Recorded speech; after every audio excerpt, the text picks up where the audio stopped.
Yeah, guys, but like in continuation to the video I was talking about, right?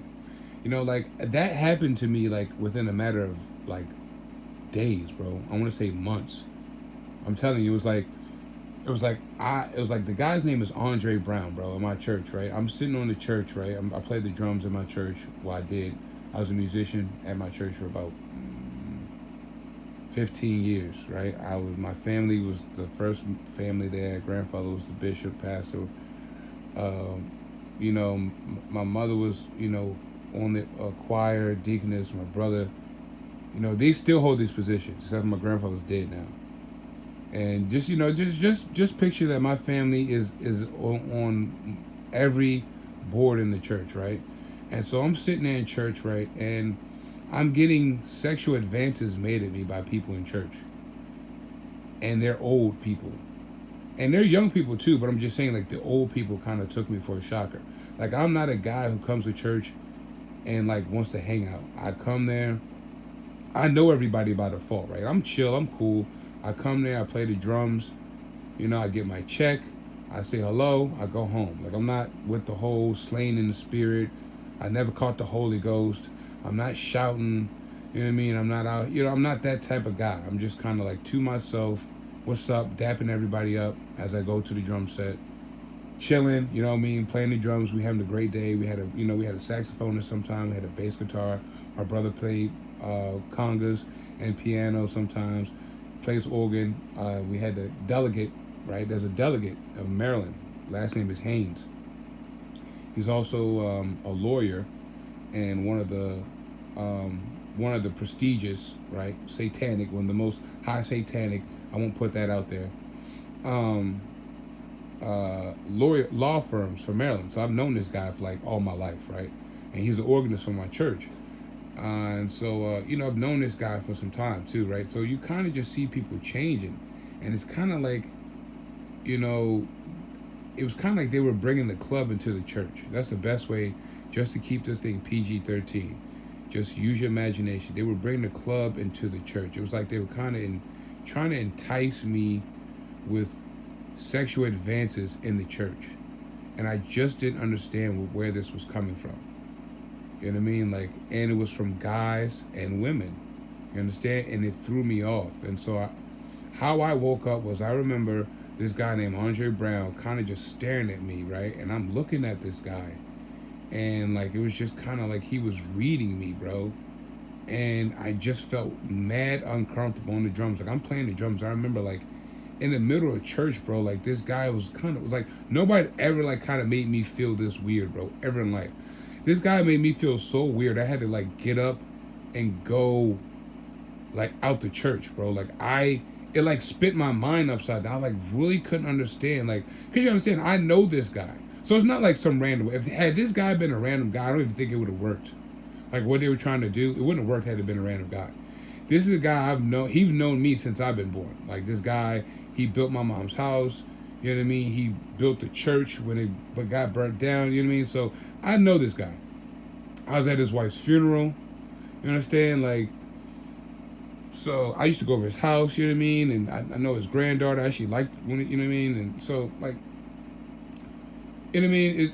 It was a personal level there, and I was like, I'm just kind of this guy had a devilish grin. It was like an evil look on this guy, and it was like he wanted me to know that this guy was like with the shits. But this guy was just like, I mean, guys, I don't know how to explain it, bro. I just say, if you were a woman, you would feel like this guy was like a sexual predator. You know, the guy looked at you with rapey eyes. And I'm just like, why is this guy looking at me like this, bro? And then, I'll go back to church or whatever. I go back to the drum set and I'm playing. It's kind of like, now that I'm back, it's like now everybody's in on it. Like, I'm telling you guys, like, it was as soon as I realized this guy was looking at me like this, I went back to church. And it's the same day. And it's like everybody joined in with him. Mom, grandmother. I'm telling you guys, like, imagine this spooky shit, bro. Imagine, like, going to church regular day. I mean, I just went to the club the night before, chilling. You know what I mean? Like, I'm in church. It's supposed to be a regular day. You know what I mean? Play church, whatever. Out of here, I get my check. Go over to homie's house. We blow some L's back, play some video games, and you know, you know, chill, look for the females, whatever. I think my homie was married at this time, so it was like 4 or 5 of us get together after church, go to my homie's house. We rotate houses, for most of us. A couple of us had our own crib, so we just rotate houses each Sunday and chill. Sunday chillax, man. Get some drinks, play some games. Most of us already linked up the night before because we was already in the club over the weekend. So, Most of us, would just chill out. Not everybody maybe went to church, but we would all get together after church, after Sunday. So, but that didn't happen, bro. It was like, I'm telling you, bro, it was like after that, bro, it was like my whole day, like my neighbors. It was like, bro, when I left my church, everybody just continued to give me rape eyes. It's like I got rape eyes everywhere I went, bro. It was like these people were trying to I don't know, bro. They were trying to entice me. I don't know how to explain this, bro, but it was like, I don't know, man. Me and my guys, that's all we really, we went to the strip clubs, we only out here for the women, you know what I mean? That's it. So that's kind of our MO, and I know but I didn't really, I took church seriously though, so it wasn't like I would come in church smelling like alcohol, at least I didn't think so. I didn't come in church smelling like weed, I didn't get high before church, I didn't drink like that, but I wouldn't be high in church, you know what I mean? So, it's kind of like, oh, and it was on New Year's Day too. That's one thing I want to also put. It wasn't like a regular Sunday, my bad. It was New Year's Day. It was like New Year's Eve, right? And it was like the whole church kind of just and I think because, New Year's Eve, you have so many, not everybody from churches comes out because it's late and people live in different areas in Maryland. And like I said, my church is kind of in the Baltimore area. It's in Howard County, but a lot of people from Baltimore come to my church. So they live in Baltimore. So it's like, they got to go home and niggas is shooting and shit. So they wouldn't come to the church because the service would start from maybe 9, 10 o'clock and it would already go to maybe 1 or 2. So we would get a lot of new, if you guys go to church, how you get on holidays and events, you get a lot of random people in church. It was a lot of random spirits that night, man. A lot of people I didn't know. And so I'm thinking that when I went back into church and I'm just seeing this church just turn zombified. And my grandfather's dead at this time, right? This is 2015. My grandfather died in 07.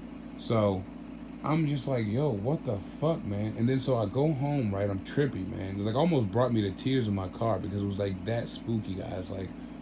Dead ass, man. I'm trying to, my cousin who's an air marshal, I'm trying to talk to him, right? And I could see, the same shit in him.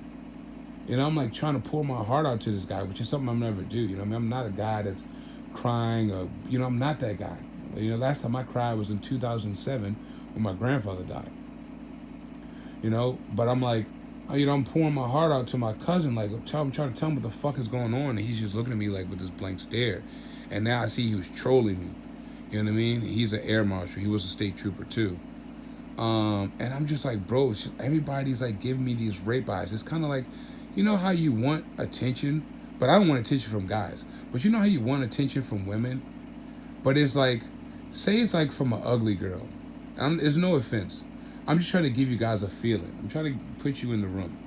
Let's say it's a girl who's let's not say ugly. Let's just say a hoe. A dirty bitch. Excuse my language. A dirty joint that you just know just been passed around. She been ran through. Shorty is a skeezer. You understand? One of those. She's a slore. And let's say you just know Shorty dirty and she keep eyeing you and she just keep you dirty looks. And you just stop looking at me. I don't like you. Leave me the fuck alone. You get pissed to the point. You know how somebody look at you and you get mad to the point you would have crushed their face in after. And this is what I'm getting. I'm getting this from the church, my family. I'm going to work. You know what I mean? Then I'm going to the store.